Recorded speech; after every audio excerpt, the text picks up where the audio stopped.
महानाचा जय बाळमा मित्रांनो. तर आपण 1 ते 19 बाळमाच्या पालखींचा ॲड्रेस सर्व भक्तांपर्यंत पोचवत राहतो या. तर बऱ्याचपैकी आपण पालखीचा ॲड्रेस पोचवलेला आहे. तरी अजून कोणाला जर बाळमाच्या पालखींचा जर ॲड्रेस माहीत असेल तर आपल्या व्हॉट्सअपला तुम्ही टाका, जेणेकरून आपण भाविक भक्तांपर्यंत ॲड्रेस पोचवत राहू.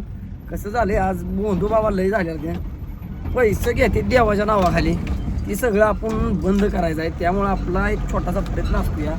तर तुम्हाला माझं एकच विनंती आहे मित्रांनो, की तुम्हाला जर पालखीचा ॲड्रेस माहीत असेल तर मला व्हॉट्सअपला टाका. आणि मामांच्या मेंढीमोली जर सेवा केली तर आयुष्यात कधीच तुम्हाला कधी काय कमी पडत नाही. एंट्रीला गेलो तू म्हटलं एखादा व्हिडिओ काढावा, कारण की भाविक भक्तांचा भरपूर फोन येते ती दादा पालखी कुठं आहे, कोणत्या तालुक्यात आहे, कोणत्या जिल्ह्यात आहे, तर आपण त्यांना सांगू शकत नाही. तर असं व्हिडिओ काढलं की त्यासनी कळतंय, कारभाराचा वर मोबाईल नंबर पडतोय, त्यामुळे काही विषय येत नाही एवढा.